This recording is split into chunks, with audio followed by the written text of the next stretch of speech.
Voilà, dans cette vidéo, je vais simplement passer rapidement à travers le texte, faire quelques observations, peut-être donner un petit peu de contexte, mais par contre, ce sera à vous de réfléchir évidemment au pourquoi et à l'interprétation. Donc, premièrement, juste observer quelques petites informations sur la structure. C'est sûr qu'on va pas faire de tableau horizontal pour Abdias, qui est juste un chapitre. Mais on peut quand même observer que dans les premiers versets, ça parle principalement du quoi. Il y a qu'est-ce qui se passe? Il y a un jugement sur Édom. Les versets 10 à 14 nous disent pourquoi, les raisons du jugement.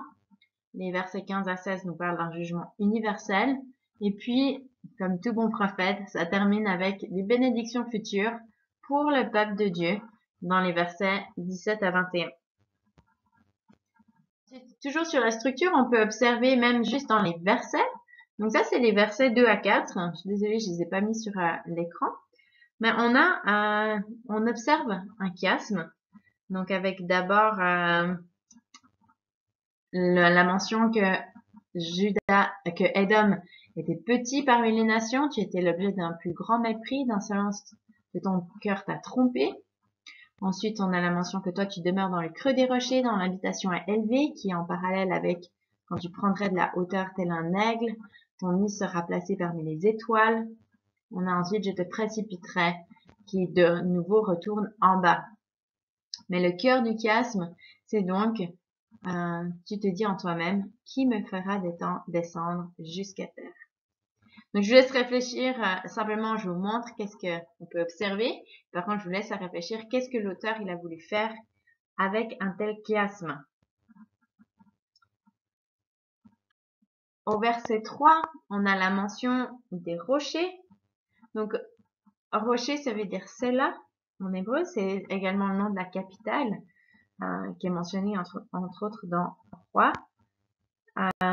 Plus tard, cette ville, elle va être appelée Petra. Et puis, c'est littéralement une ville qui est dans les rochers. Donc, en l'occurrence, l'auteur va pas juste utiliser des images au niveau symbolique, mais il y a une signification quand même littérale pour eux. Donc, de nouveau, à vous de réfléchir pourquoi l'auteur il va utiliser de tels mots. Dans les versets 5 à 7, on voit que tous les verbes sont au présent, mais plus avec une constatation de ce qui s'est passé du passé. Te voilà ruiné, tu as été ruiné. Ésaü est fouillé, tes cachettes sont éventrées, tes allées t'ont refoulé, ils t'ont trompé. Donc, on voit que ça, c'est déjà fait.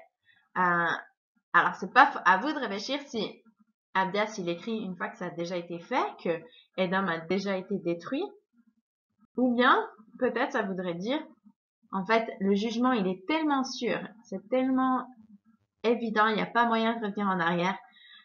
C'est comme si c'était déjà fait.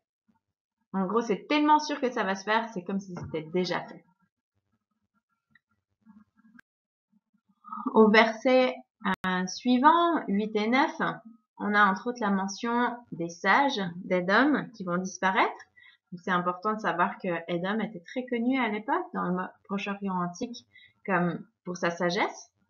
Et puis, on a aussi la mention de Théman, donc les vaillants de Théman.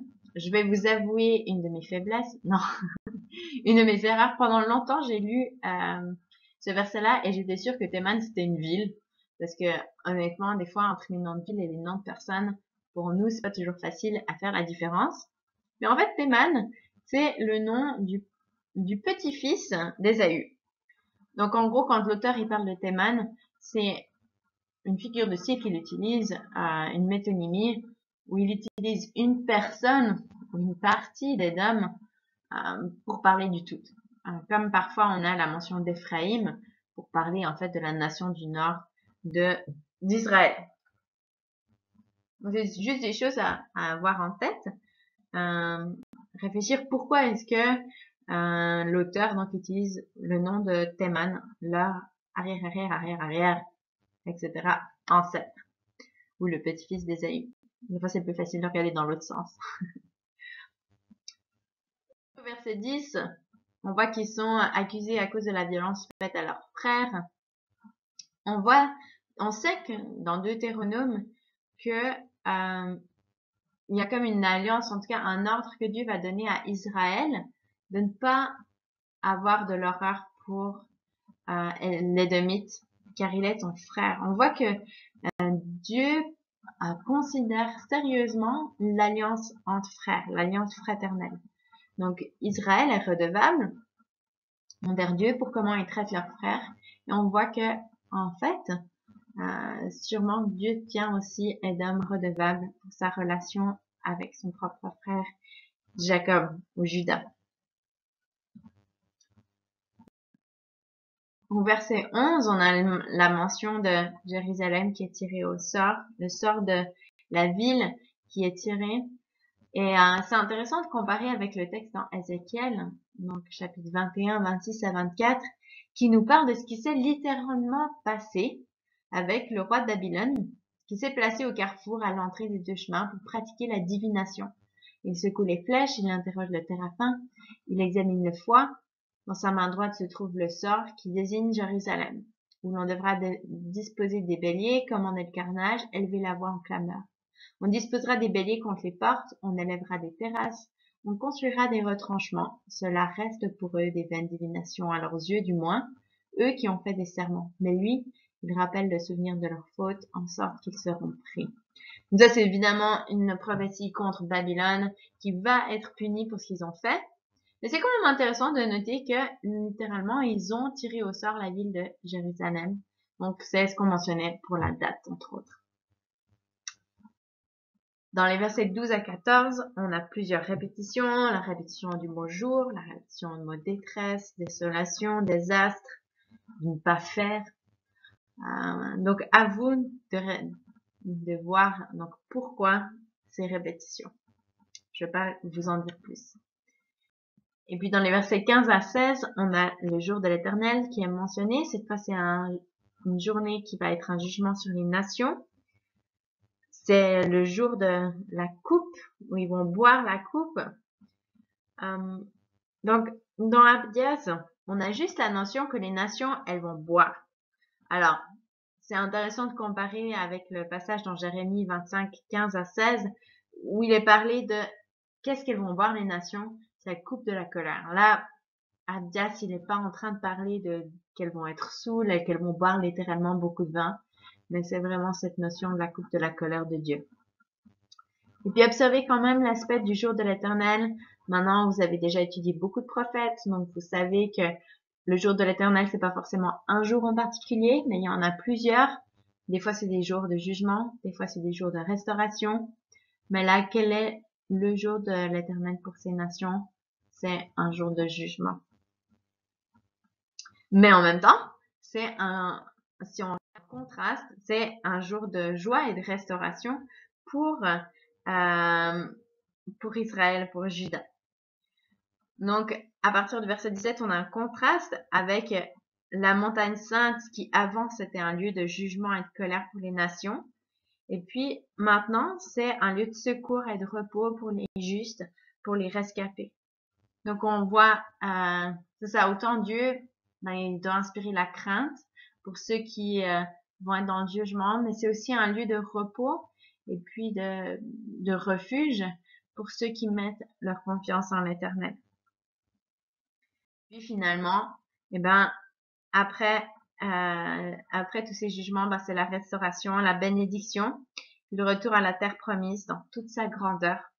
On voit la mention du sud avec le Negev, avec l'ouest avec les Philistins, au nord avec la Samarie, et puis Ephraïm à l'est. Donc, c'est vraiment cette image de restauration complète pour Juda. Ils vont pouvoir reprendre toutes ces promesses que Dieu leur a données.